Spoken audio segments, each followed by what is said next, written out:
So they created an organization called Mongoose. Mongoose was the cover word for it.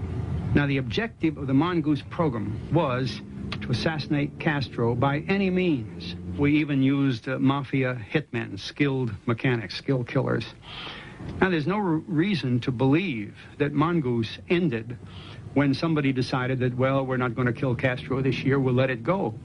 But Mongoose is an assassination incorporated organization. From your experience in government, Fletcher, do you think it conceivable that a secret intelligence unit could have planned and carried out the assassination of Martin Luther King? You needn't have to include the word intelligence unit. It's just a secret unit. And there's no question about it being a unit. Anybody that thinks today that either Kennedy assassination, either one of them, or the King assassination, and others that we might go into, were done by individuals, just doesn't understand the business at all. The easiest way to see that the program is laid on in a team effort, carefully planned and carried out, begins after the murder, as how to get them out of there and how to cover the thing so people don't realize that a team of gunmen did the job. Martin Luther King was registered on the first floor. Somebody went there ahead of time and told the landlady of the motel that he didn't want to be on the first floor, he wanted to be on the second floor.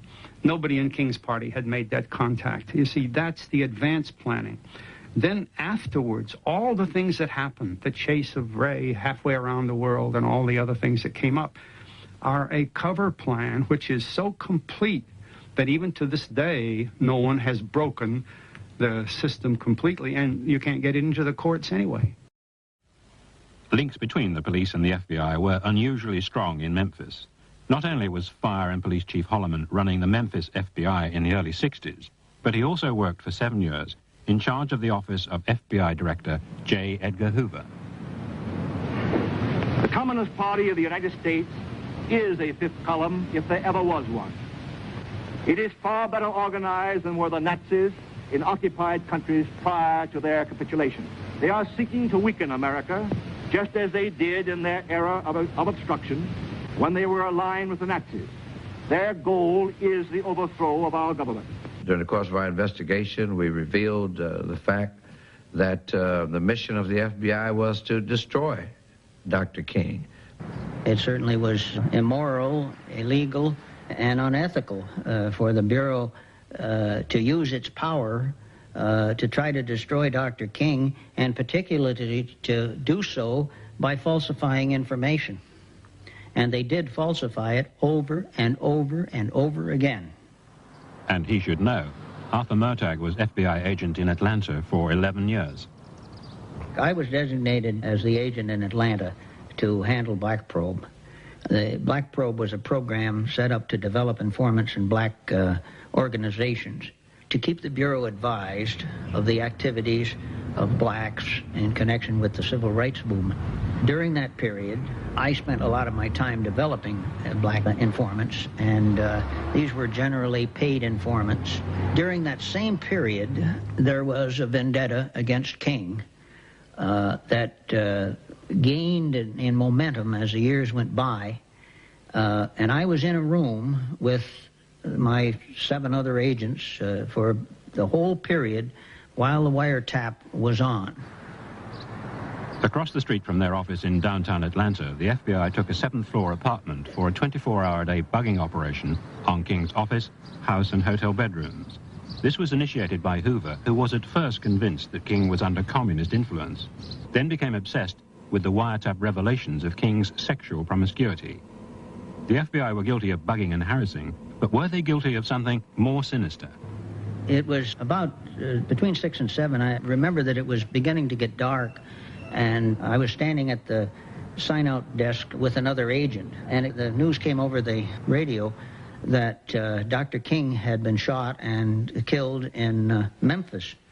And this agent, at that moment, turned to me and hit his fist together like that and said something to the effect, "By God, we finally got him."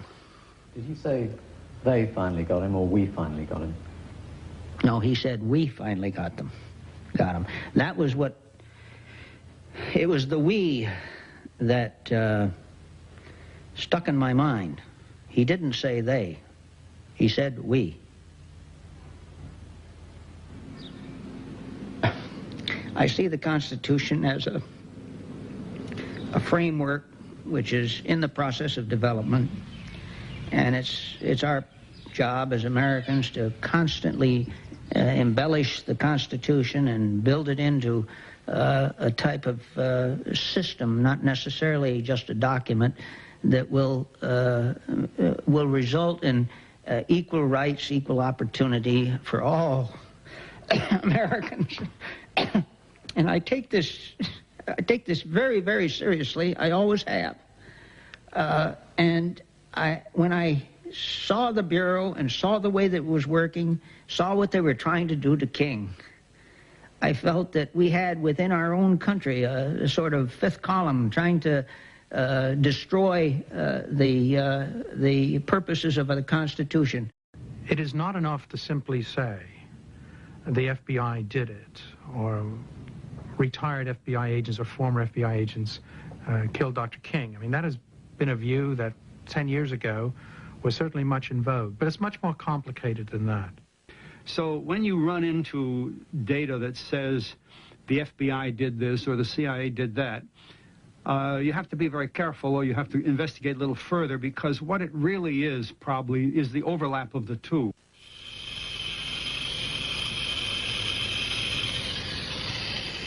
In early 1968, Myron Billett, a gopher for the Mafia, drove two senior mob figures, Sam Giancana and John Roselli, to a meeting with federal agents at a motel near the small town of Appalachian in upstate New York. At the meeting, the Mafia leaders were offered a contract to kill Martin Luther King. There were Roselli, Sam, myself, and 3 guys from the FBI, and 3 or 4 guys came in from New York, the mob, and but they were the one that the FBI and the CIA were the one that came up with the hit.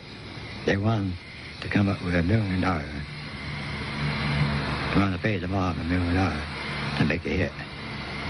And Sam said, no way we're going to get involved in nothing like that. And that was the end of it. So who was it who made the suggestion, a CIA man or an FBI man? CIA man. Myron Billett is a dying man. We think it unlikely that he would tell such a story now if it weren't true. And it's documented fact that Roselli and Giancana were contracted by the CIA to kill Castro. If they rejected the CIA's offer on King, there is evidence that a contract with local mob figures in Memphis may have been effected. In Memphis, we were aware of several frightened witnesses. Bill Pepper is taking us to see one of them. I found a very fearful man with John. I found him very fearful then, and I find him now increasingly fearful. The first night I saw him, he insisted on our retiring to a room in the back of the garage, general store, and sitting with the lights out. I saw him again, and he always reminded me that he wasn't really unduly paranoid, but that in fact he had been shot at, and people had attempted to kill him, and he had been beaten up, and he at one point was hospitalized. There's a basis for his profound uneasiness. Do you think he'll talk to us this afternoon? I don't know whether he'll talk to us this afternoon. He vacillates.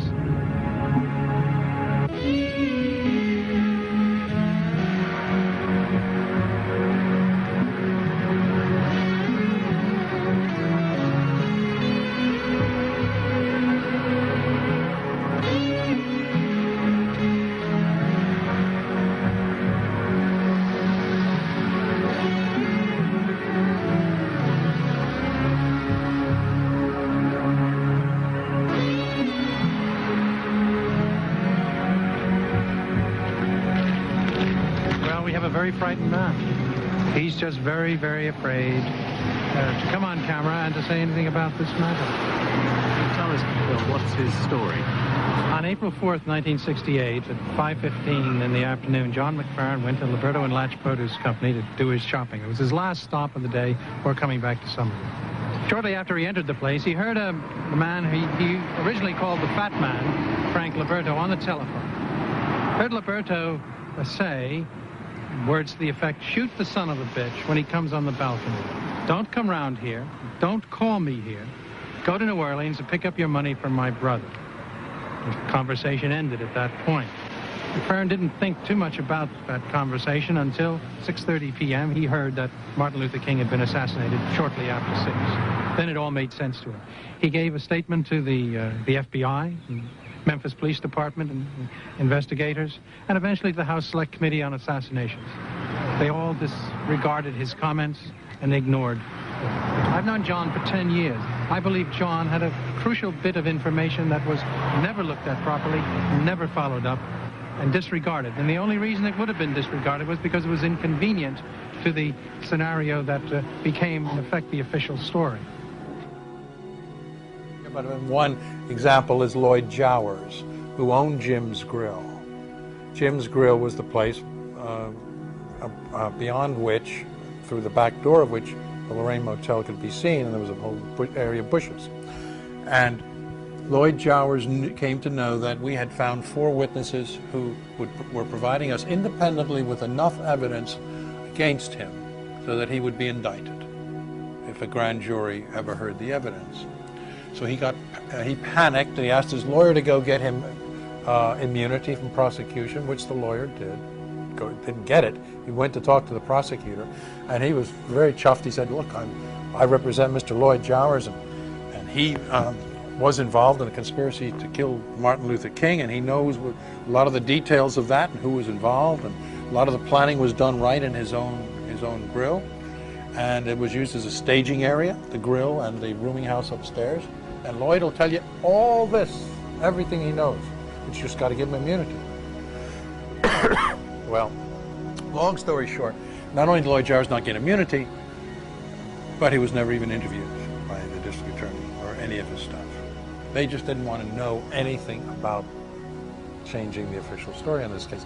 But Jowers was still panicking because I was determined to try to get him for that grand jury.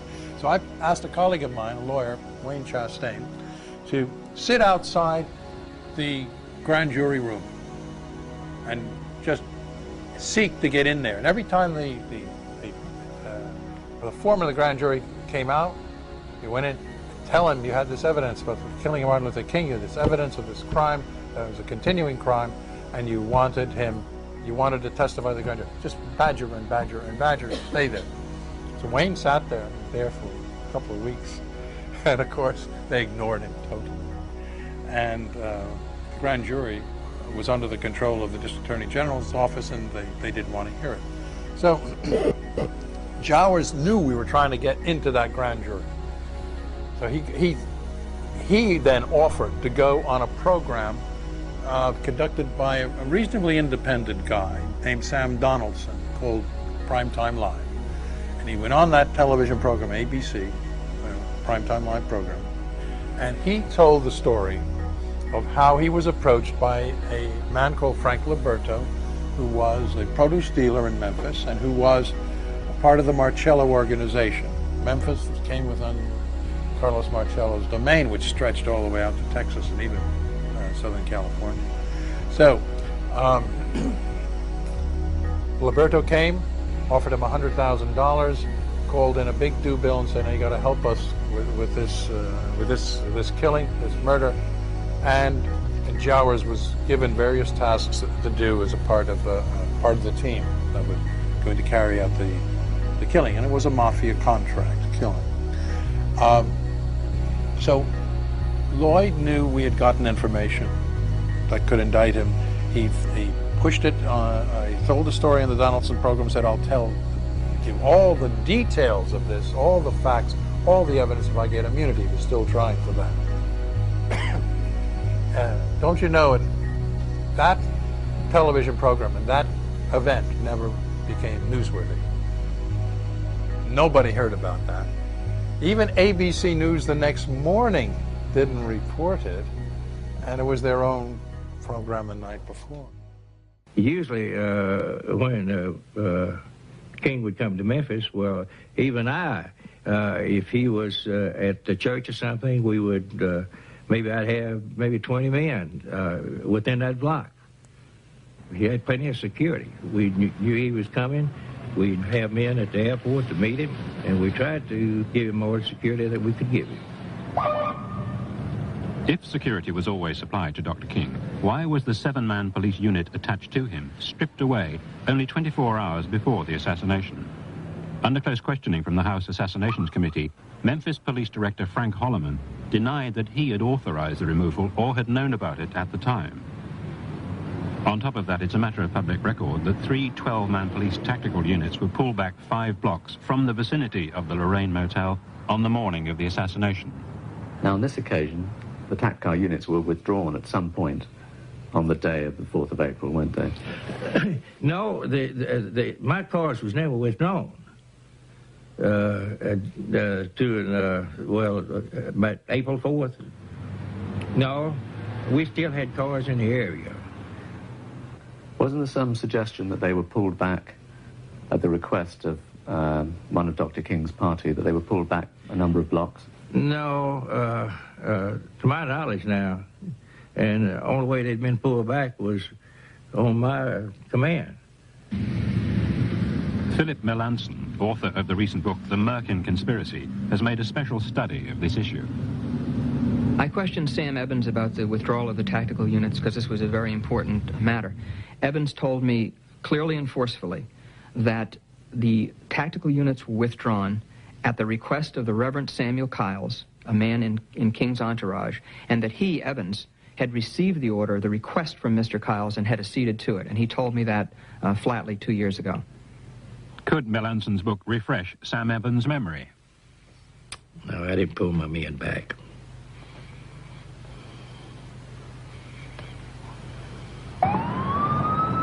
Why is Sam Evans now being evasive on this important issue? Is it because the official excuse for removing the tacked cars just does not ring true?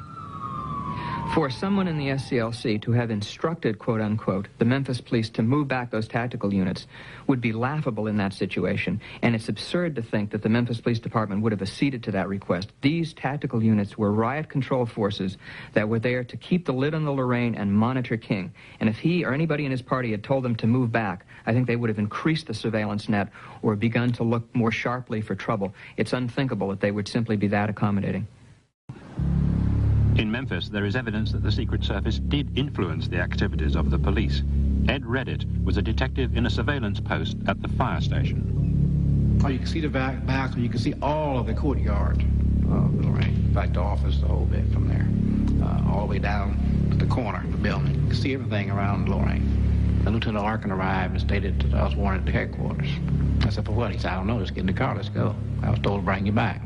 As I viewed the room, there appeared to be numerous law enforcement people from all of the various agencies, local, the county, state, and nationally. Director Frank Holloman stated that the man standing across from me was Secret Service from Washington, stating that there was a contract out on my life. At that time, he told Lieutenant Larkin to take me home and wait until someone arrived to guard me. Once we arrived at my house, while seated in the car awaiting the security for me, being there, I imagine, no more than 5 or 10 minutes, the radio blasted out and Dr. King had been shot.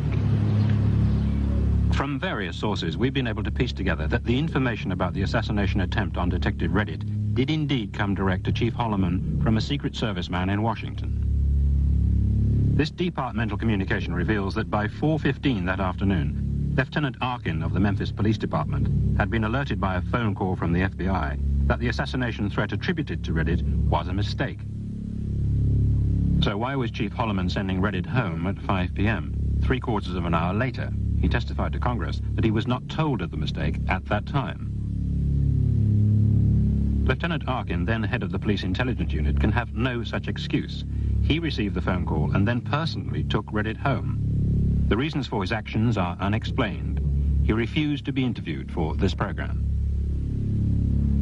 The Reddit affair represents the distraction of the Memphis Police Department by a false intelligence report from Washington that was inputted into the Memphis Police Department within hours before the assassination, and that seemed to have distracted everyone in the department to the extent that they were off on missions and having meetings, and that's very significant. The fact that Reddit had a different assignment is not the entire affair. Where that information came from about a false threat, why and how it was taken seriously, and what its distraction factor was, is the importance, and I think that has yet to be fathomed.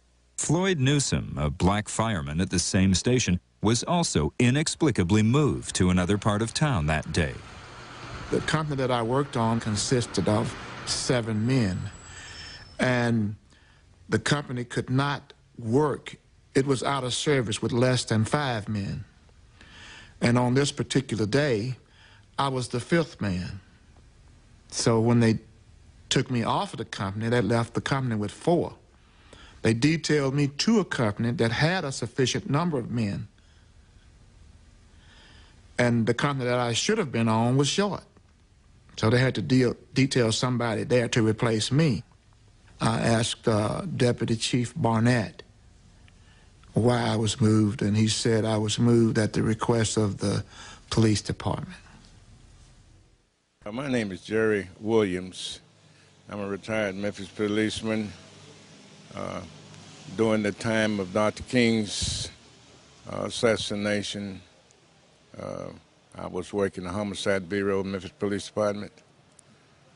And on 2 previous occasions when Dr. King would come to Memphis, I was assigned to head his security team. But the last time he came, there were no black officers assigned for that security. Why? Well, I really don't know. I just know that I reported to work on the morning of Dr. King's assassination, and I was told by my inspector that we would not be on the assignment. In the famous Lau photograph of the associates of Dr. King pointing away from the motel and toward the rooming house, there was for a long time a mystery about the person who was kneeling over Dr. King checking him for life signs. That person was Merrill McCullough, who somehow, when hearing the shot, instantly streaked up the stairs to the balcony and checked Dr. King. He was an undercover operative for the Memphis Police Department, but reporting directly to an intelligence officer of the Memphis Police Department.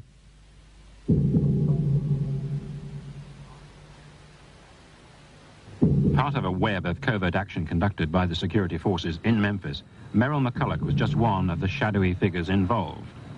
We learned from a police source that the owner of the Lorraine Motel was a police informer. So was Dr. King's chauffeur. The FBI had informers among black groups in Memphis and in the heart of King's party, the SCLC. This man, Merrill McCullough, was a Vietnam veteran. He was described. He was a member of the Invaders. The Invader group was a group around Dr. King. They had been totally penetrated by police agents. It was Merrill McCullough, who was one of the last people to stand over Dr. King's body, who supposedly established the trajectory from the flophouse window to where Dr. King killed. And he said, I feel that I know this because I'm a Vietnam veteran. What he did not say is that he was also a police agent. The first man to reach Dr. King was a man called Merrill McCullough. He was part of the 111th Military Intelligence Group. He was ostensibly a Memphis Police Department undercover agent. He had been called back to active duty in June of 1967, seconded to the Memphis Police Department, and then he infiltrated a neighborhood group called the Invaders. So he was in that with them, and when Martin King was shot, he was the first one to reach him and check him for life signs. So they were very heavily there. A photographer on the scene documented the next few critical minutes. The police were coming at that time with drawn guns, asking where the shot come from, and the people you see pointing saying it came from there. Someone firing from the bushes would have had a similar view of his target as someone firing from the rooming house. I started pointing to the rooming house. That's the only place that it looked like it could have come from. Not that you heard the shot from there? No, I didn't know where the shot came from. Now, it could have also come from the bushes. But strangely, the next morning, the bushes were all cut down. Somebody gave an order in the middle of the night to go out and cut down that underbrush, so that when the sun came up on the 5th of April, the bushes were no longer there. To Young, it smacks of cover-up. But the Memphis police say they cut the brush away to help, not hurt the investigation. Still, the motel area was not properly sealed off to protect evidence, and at least some key witnesses were never interviewed. Then I see this figure directly at eye length, coming out of a crouched position in this bushes. When you look directly across from my doorway, you were looking at thicket. Dr. King's driver, Solomon Jones, later told Caldwell and another reporter he too saw someone in the bushes. He said he saw this figure from the bushes, but he actually saw even the puff of smoke from the shot being fired from there. I quoted him in my story that was in the New York Times the next day. The two reporters interviewed others who also said they saw something. How many people saw somebody in the bushes? At least a half a dozen. And some of them say they saw a rifle? Yes. And do you believe that's where the shot came from? Absolutely. Solomon Jones, King's chauffeur, was standing under the balcony when King was shot. I interviewed Solomon Jones in the lobby of the St. Joseph Hospital approximately about 7:05. This was a story he told all of us. As soon as the shot was fired, he looked out over the limousine. He saw a sniper with a white sheet on his face, ducked back down into the bushes. A few seconds later, he rose out of the bushes without the sheet, walked to the wall, jumped down from the wall. And you must understand that other people were coming out of the fire station at the same time, jumping from the wall. Solomon said this person he saw in the bushes joined in with the people jumping from the wall, jumped from the wall, walked on the premises, and he said he was scared. Louis Ward was a taxi driver. He had a taxi driver friend who came to Lorraine shortly before the killing to pick somebody up. And guy was putting his suitcases into the car. Dr. King was up on the balcony, and this taxi driver started to look over, called Buddy, started to look over there into the bushes. He just was looking around because he thought he heard something, saw something in the bushes. And the guy tapped him on the shoulder and said, "Oh," directed his attention to the balcony. Look, there's Martin King. Oh, we see him with somebody, and oh, look how exposed he is now. You know, people say how difficult it would be to kill him, but look, there he is. And all of a sudden, the shot rang out. And he's looking, and King, Dr. King, who was hit, of course, right here, and he went down. And this driver instinctively turned back to those bushes. And he saw a man come down over the wall and run up Mulberry Street and get into a white Memphis Police Department traffic car that was parked in between Mulberry and Hewling like this. Get in and go away. So the guy gets on his radio and he said, King's been shot, but it looks, I don't know, maybe call an ambulance, but I think it's probably too late. But I think they got the guy anyway, because I just saw him get into a Memphis Police Department car. So his buddy Louis Ward heard one part of this conversation with the dispatcher, and enough to know that this guy had seen something significant and who he was, and he was headed to the airport with this passenger who had to get out of there right away before all the ambulances came. So Louis went out, met him at the airport, and talked to him at the airport. He told him that story. He told him that story, and then 3 police officers came, and Louis stepped back, and he heard him tell the police officers the same story. And Louis was left, he was going to go down to see them, give them a statement the next morning. When Louis went back to the yellow cab place that night, he saw a lot of police cars around, and he figured the guy was being interviewed again, and that was all there was to it, and he went off. Now, because he was a part-time driver, he didn't come back to work for a few days. And when he came back in, he went into the driver's lounge, and he said, "Where's Buddy? I don't see Buddy." And there was this silence. And he said, "Where's Buddy? What's on the Buddy?" And I said, finally one guy said to him, "Can you hear?" I said, "No." Well, he was killed the night of the King assassination. Killed? What happened to him? Well, somehow he got himself thrown out of a moving car going across the Memphis, Arkansas bridge. And he's dead. And Louis was just shocked. And then, of course, Louis realized that maybe his friend had seen too much, and that was what happened. Well, Louis told this story also in the 93, 94, I think, when I first heard Louis. So people held these facts, held this information in for all of these years. Never told it, and because they were frightened. They were afraid, basically. so they held it back. And there's still people today holding things back. And then I turn around and look back over my right shoulder, looking around to see, and I saw like a puff of smoke right behind the fire station where they had all of those bushes. So in short, you think what you saw was the immediate moment just after the shot was fired? Right, very much so. And you're saying that you believe it was fired from the bushes behind the fire station? Very much so. Not the bathroom window? That's correct.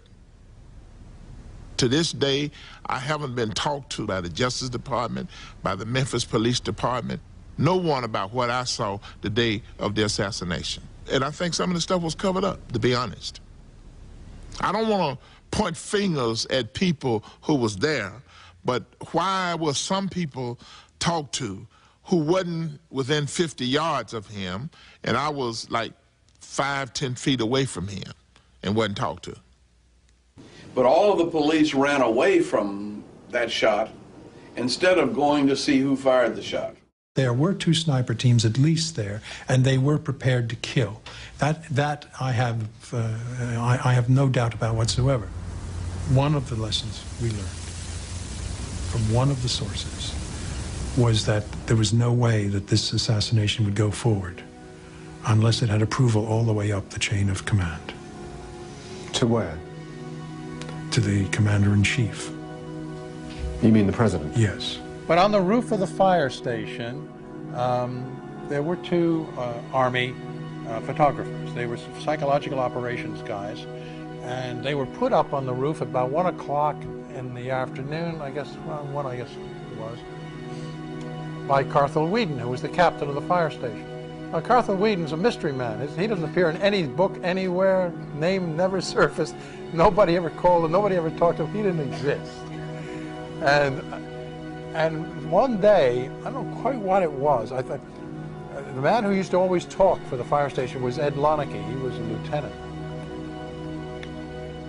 So I wondered, didn't the station have a captain? And I used to hang out in the station a lot. I played basketball there with some of the guys, and I thought they were going to start charging me rent at one time because it was such a critical place from an angle. So and then I said, yeah, of course it was the captain. It was Carthel Whedon. Carthel Whedon, where is he? Oh, he's retired a long time ago. Where is he? I don't know. Well, I found Carthel Whedon. I said, why don't you ever appear anywhere in any of the history of this case or any of the investigative reports, the select committee, the FBI, Memphis, the police department? Anybody talk to you? No. I mean, why not, Carthel? You were captain. Weren't you on duty that day? Oh, yeah, I was on duty. Well, now, is it true that there were some photographers in the roof of your station? He said, oh, yeah. I put them up there. And they tell me the whole story about this thing. And of course, he testified trial later on. Hey, I put them up there. And what were they doing? He said, no, they still cameras, and they're just taking shots. Well, what we learned was that one focused on the balcony and one focused on the parking lot, and when King was shot, the one in the parking lot scanned off to the left and up into the bushes and actually caught had a photograph of the sniper bringing the rifle down after shooting. So the whole assassination of Martin King was photographed, and those photographs are still around. We negotiated for a year and a half to try to get them, and my contact made a mistake, used his own name once going into a meeting in Miami, and the local FBI picked up the trail when he got off the plane and followed him to the meeting. And then as he was meeting with one of the photographers, he had met with both of them. He was meeting with one of them, negotiating a price, actually. This guy lived in Costa Rica, too. The one FBI agent just stuck this big long lens out the car, the passenger side of the car, and the guy saw it and just got totally spooked, and of course then read. He said, they really know everything we're doing. The state's case is that at 6:01 p.m. on April the 4th, 1968, in Memphis, Tennessee, James Earl Ray shot Dr. King with one bullet from a high-powered rifle. King was standing on the balcony of the Lorraine Motel. The state said that Ray fired from the bathroom window of a rooming house 200 feet away.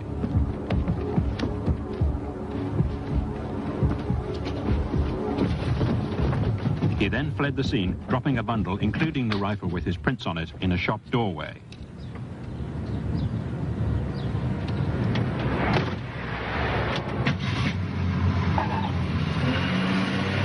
Then he drove off in his white Mustang down Main Street moments before the police arrived. James Earl Ray had been almost a year on the run from the Missouri State Penitentiary, where he'd been serving a 20-year sentence for robbing a supermarket.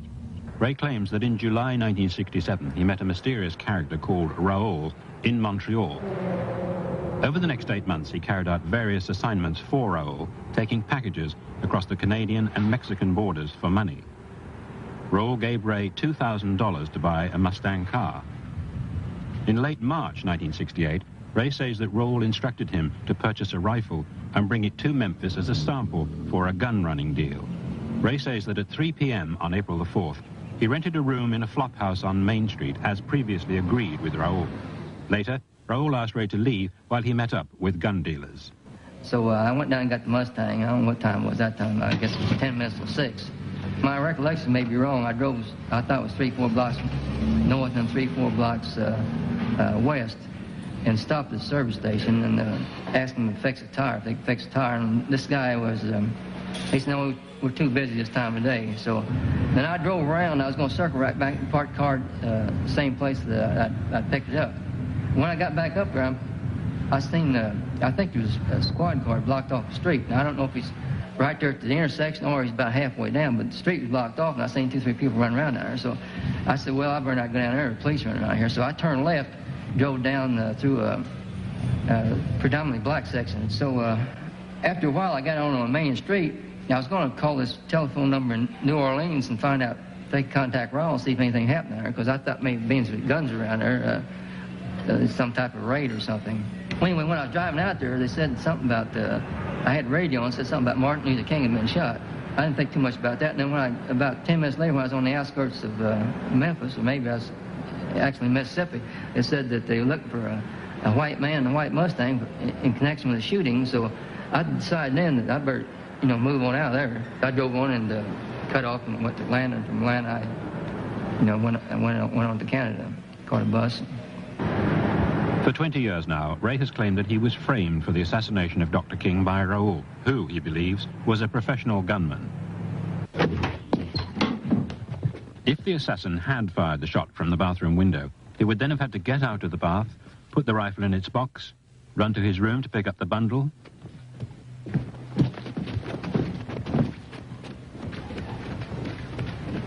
then run 85 feet across the hallway, go down the stairs, drop the bundle in the shop entrance before walking to his car and driving away. All rather implausible. It would have required split-second timing before the first policeman arrived at the scene.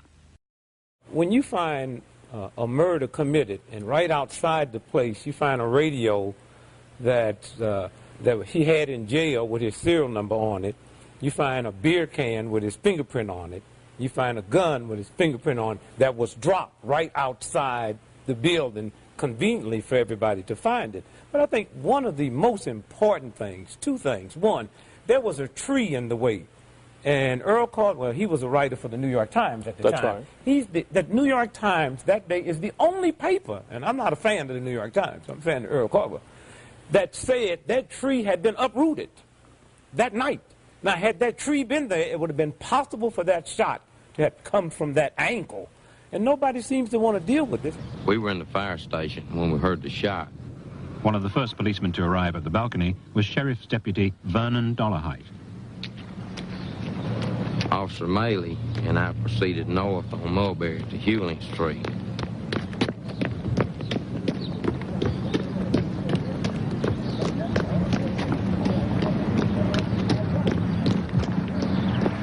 We turned west on Hewling and ran up towards Main, and there's an alley behind the buildings where the shot was fired from.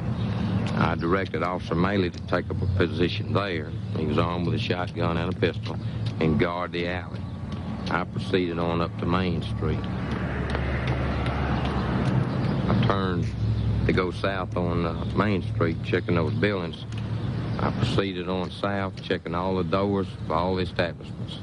There's one place called Jim's Bar and Grill. The door was open. I entered the building, and I told them there's been some trouble. Everybody stay inside. And I backed out of the building. At that time, I observed a rifle, a blue suitcase, and a green blanket laying on the sidewalk. Did you see the package with the rifle when you went into Jim's Grill? I did not. After I came outside and turned to my right, facing south, I immediately saw it. I feel sure that I would have observed it as I came down the sidewalk, because it was very noticeable, and I would have seen it. How long were you in Jim's Grill? Not more than 10 to 12, 15 seconds at the most. 3 different policemen have claimed to be the first to find the weapon. Astonishingly, even after 20 years, this question remains unresolved. But the fact is that Dolarhyde was certainly in Main Street within less than 2 minutes of the shooting. I think it's very significant that a bundle of the alleged murder weapon appeared within 2 minutes on the street after the assassination. I think it's also significant that he didn't see it the first time that he came out, and it is very possible that someone was lying in wait in the entranceway to the rooming house, and then only came out and dropped it quickly after he went into Jim's Grill. Do you think that person was the assassin, or was it somebody else? I don't believe that person was the assassin. I believe that the person who dropped the bundle in all likelihood had a very specific role to play, and it was placing the bundle there.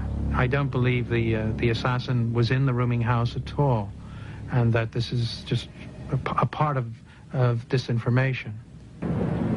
2 months later, after leaving a trail of false identities, small-time crook James Earl Ray was arrested at Heathrow Airport in London. He was brought back to the States and sentenced to 99 years after pleading guilty to King's murder. With a trial that lasted only 2.5 hours, suspicions were raised. Was the verdict rushed through to cover up a conspiracy? I don't give a continental damn whether there was a conspiracy. Well, Mr. Foreman, did you ever ask your client whether he was a part of a conspiracy, whether he'd been hired? No, I never asked him that, but I asked him enough other questions to convince me that he was not. Did you ever feel that you could ever do more than save his life? Never at any time, and so told him from the day I came in.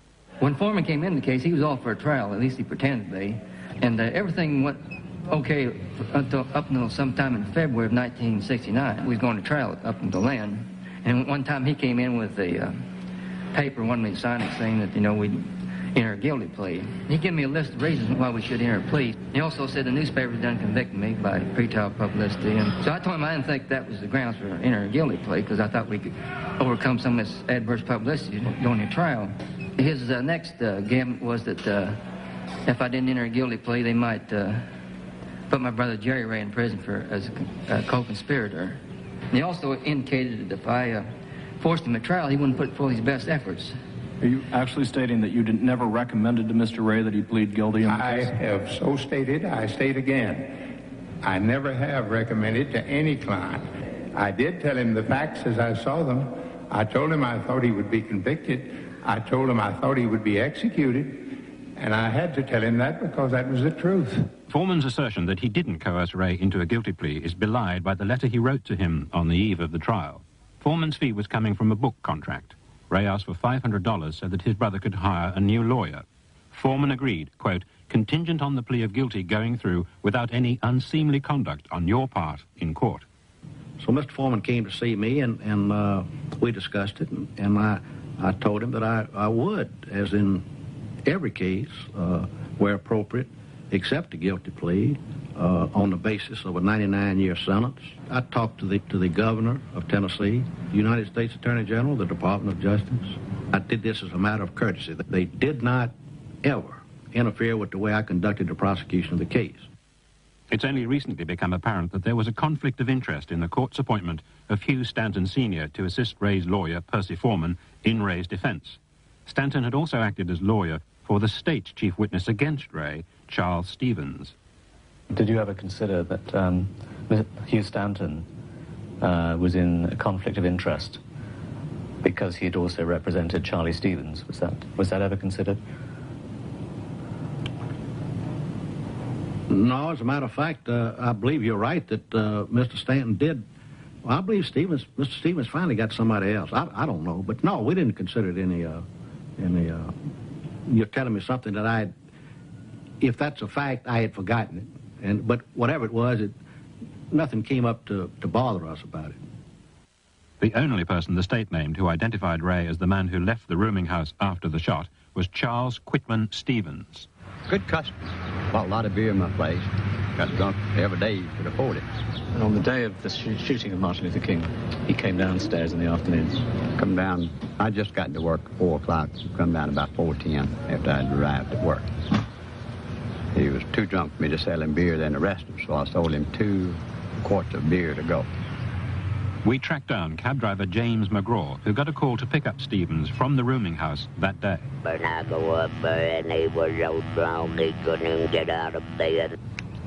And I turned around and left and hauled him. I went back down and told the dispatcher. And I just made a U-turn and left. And before I got down to the train station, it come over the radio that Martin Luther King had got shot. Mr. Stevens, what do you think of that picture? Does that look like the man? Well, excuse me, from the glimpse that I got of his profile, it doesn't. It doesn't? No, sir. Certainly doesn't. For one thing, he's too heavy. His face is too full. He has too much hair. And his nose is too wide. So, Stevens was drunk that afternoon and failed to identify a picture of Ray. Yet he was regarded as such an important witness that he was kept in protective custody for weeks before the trial. After Ray's conviction, Stevens claimed the $185,000 in reward money. His claim was rejected. There's a white woman named Grace Stevens that the man that ran past her, she looked at in the face. Now, we got to go to England because England had tough laws. And when James Earl Ray was arrested in England by Scotland Yard, he was arrested not for the assassination of Dr. King, but for jailbreak. Now, the United States government had to present a case to England to get him expedited back here, and they had to find a witness. They went to Grace Stevens and showed her the picture. She said, that's not the man. They told her about the reward money. She said, that's not. They put this woman in a mental hospital. She stayed in a mental hospital for 11 years, and once they put her in the mental hospital, they got her husband to say that was him. That's the only way they got him over here. There was a $50,000 reward for identification of anyone who would lead to the conviction for the murder, and Charlie Stevens was aware of that, and he was obviously angling for it, and. Yes, he was their lead witness, but they didn't even call him at the guilty plea hearing. They never even put him on the stand at the guilty plea hearing, and yet he was the main reason that James Earl Ray was extradited from England. It was on the basis of his affidavit. It was outrageous. The strongest evidence of an FBI and CIA involvement with the assassination begins with a trail that starts here in Toronto with the aliases or alternative identities used by James Earl Ray. In 1967, 2 months after escaping from prison, Ray began using different identities at every opportunity. 4 names recur. All 4 are real, perfectly innocent people living within a 1.5-mile radius of each other in a Toronto suburb. All 4 had similar physical characteristics to Ray. One name, Eric Galt, was used by Ray over an entire 9-month period prior to the assassination. When King was killed, the name of the man police thought they were hunting was Eric Galt. A sharpshooter with relatives in Rhodesia, Galt could indeed have been a very plausible assassin. His similarities to Ray are remarkable. Ray has a scar on his forehead, so has Galt. The scar on my forehead runs from one eye across to the other one. It's right over the bridge of the nose. The other scar that I think Ray has would be on the plastic surgery, which was on the tip of my nose.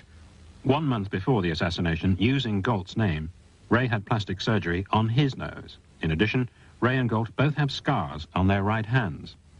Coincidences that really fascinated me was the fact that when I was in Ottawa at an Ontario Council meeting, Ray, who had been there, was in 2 blocks of where I was.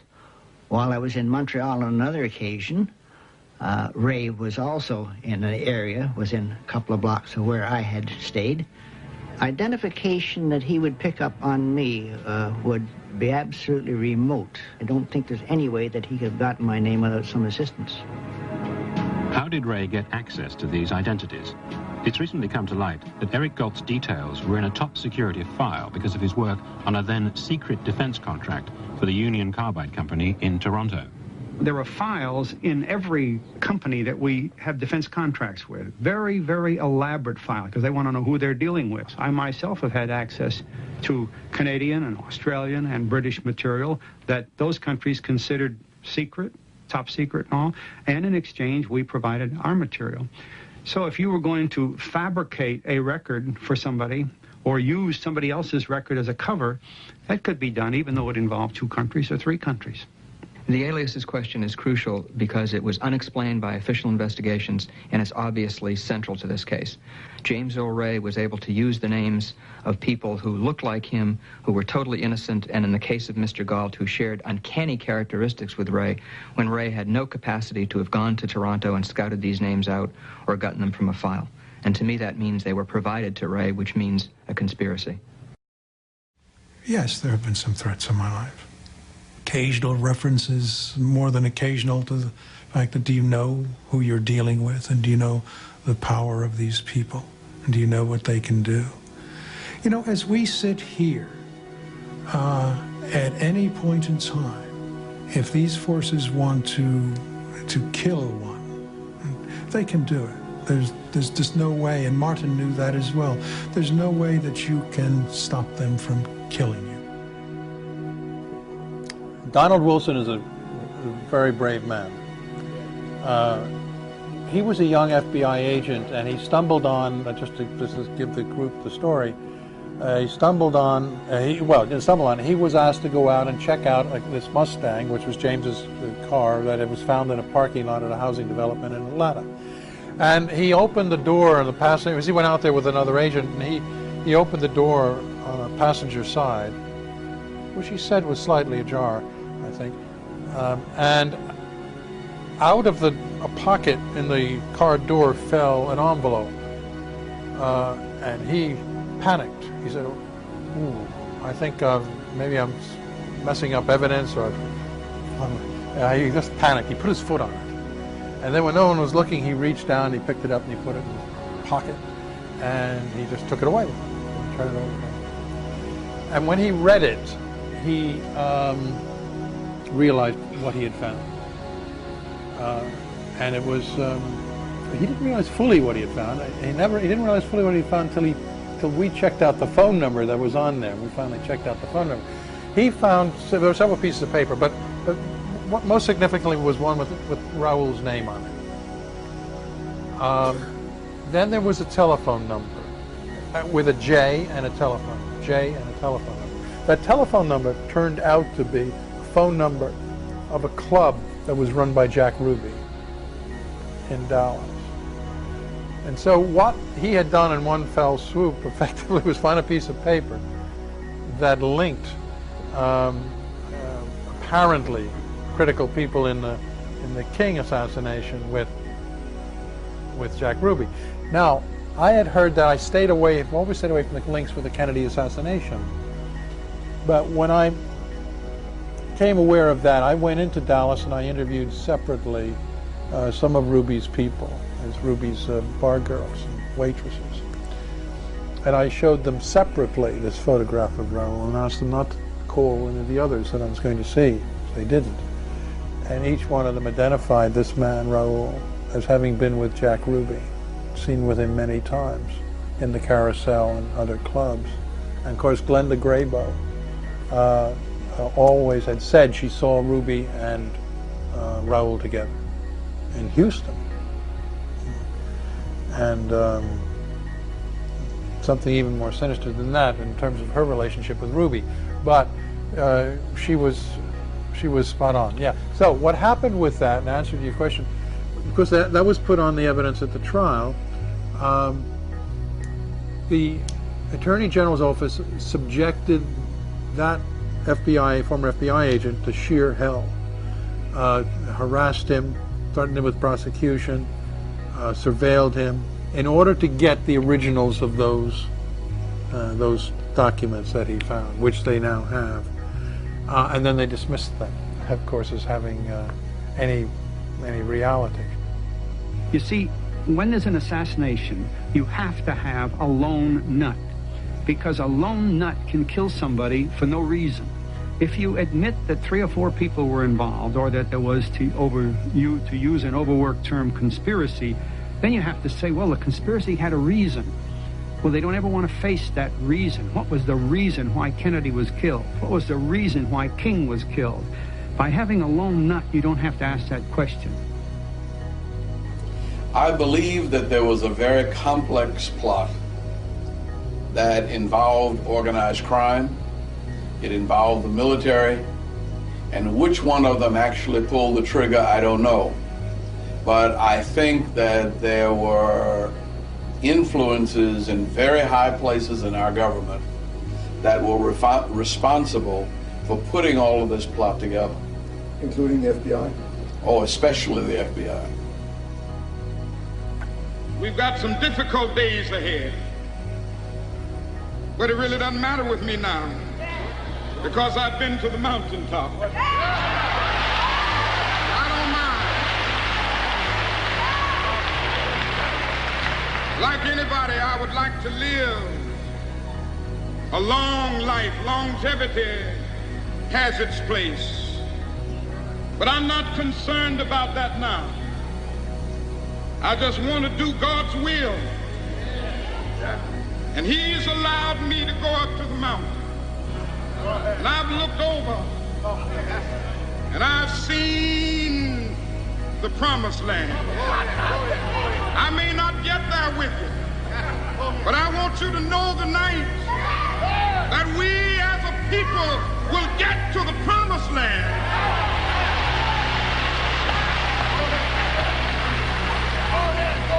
So I'm happy tonight. I'm not worried about anything. I'm not fearing any man. Mine eyes have seen the glory of the coming of the Lord.